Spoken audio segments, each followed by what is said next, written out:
बड़ी पावन धरा है। एक पंडित जी थे, उनके 4 पुत्र थे। 4 में से 3 तो बढ़िया काम करते थे, एक थे मंझले वाले, वो पाठशाला पढ़े हुए थे, थोड़ी पंडिताई जानते थे, विद्वान थे और गीता जी का पाठ नित्य प्रति किया करते थे। अब उन्होंने गीता जी का यही श्लोक पढ़ लिया, अनन्यास चिंतयन्तो मां।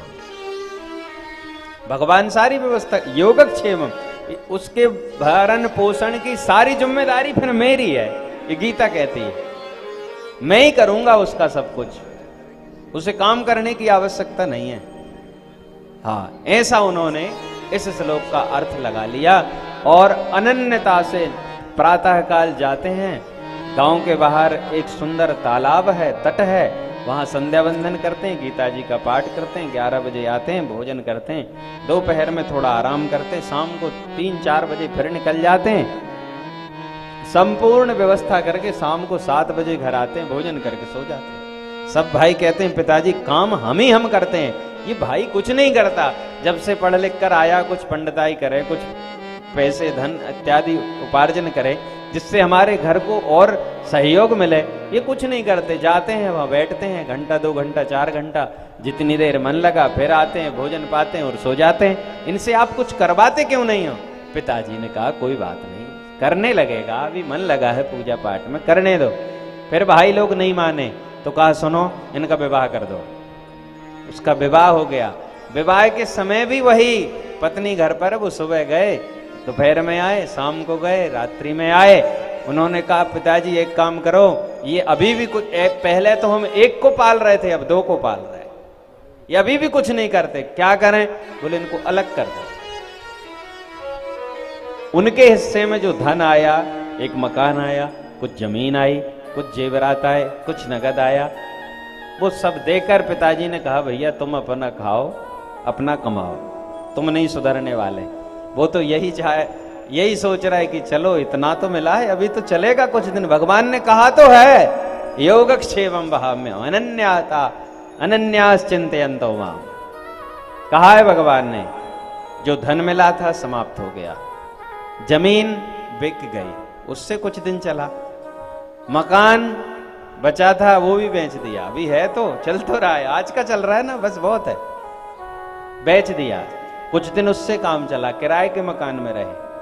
फिर धीरे धीरे पत्नी के जेवरों की बारी आ गई, वो भी बिक गए, बर्तन बिक गए, कुछ नहीं बचा घर में।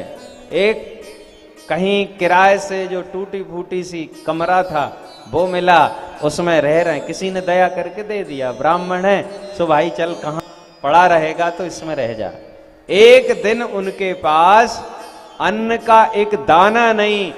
सुबह जब पाठ करने के लिए ये ब्राह्मण देवता तालाब पर पधारे, इन्होंने कहा आज तो कुछ नहीं है, सब कुछ बिक गया है। तो उन्होंने इस मंत्र को, गीता जी के इस मंत्र को साहब कालिक लगा दी, यानी इसको काला पोत दिया और मंत्र को झूठ मान लिया कि ये मंत्र भगवान ने नहीं बोला है, ये झूठा वाक्य है कि जो मेरी अनन्यता से सेवा करता है उसके योगक्षेमम का भारण पोषण सब मैं करता हूं, ये गलत है। क्योंकि आज यदि ये मंत्र सही होता तो मेरी ये दुर्दशा नहीं होती। उन्होंने इस मंत्र को हटाकर पाठ किया। सज्जनों, दोपहर भर एक टाइम भूखे रहे, शाम को फिर आए, 3-4 बजे के लगभग आए और पाठ पूजन की बड़े दुखी मन से इस मंत्र को छोड़ा। इसके पश्चात सज्जनों, जब वो यहां आए तो एक सुंदर थाल सजाया भगवान ने और उसमें कई प्रकार के व्यंजनों को सजाया, कई प्रकार के पकवान, कई प्रकार की मिठाइयां सब सजाई और पंडित जी के घर एक छोटे से गोपाल के रूप में पहुंच गए। सांकल खटखटाई, गुरु माता ने दरवाजा खोला, बोले मैया ये गुरुजी ने भेजा है। बोले गुरुजी ने भेजा है, आज तक तो कोई नहीं आया भैया, तुम नए शिष्य कहां? नहीं नहीं, हमारे गुरु हैं वो।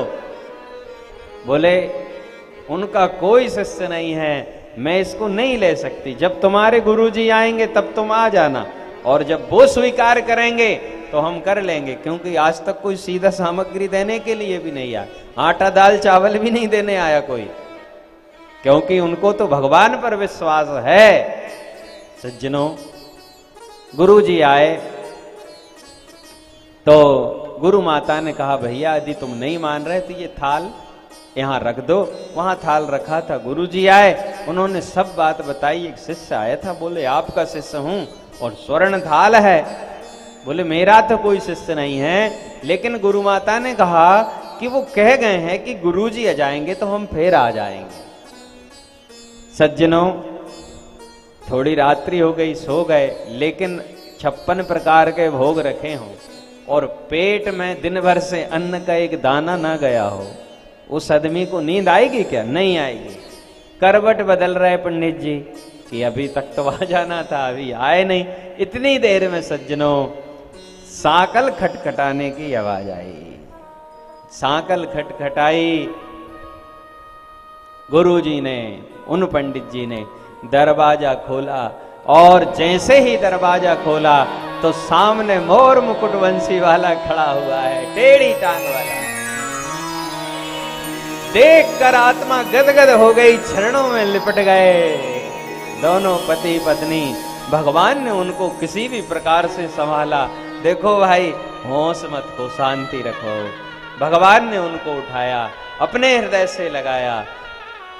अब उनको समझ में आए कि प्रभु हम संसार के लोग कितने मतलबी हैं। एक दिन आपका विश्वास नहीं रखा, एक टाइम आपका एक ही टाइम तो भूखा रखा था आपने, केवल एक टाइम। कितने मतलबी लोग हैं हम।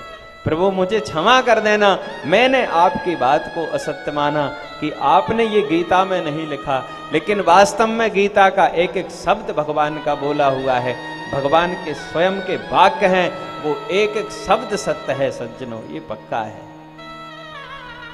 भगवान ने उनको अपने हाथों से भोजन कराया साहब। क्या सज्जनों,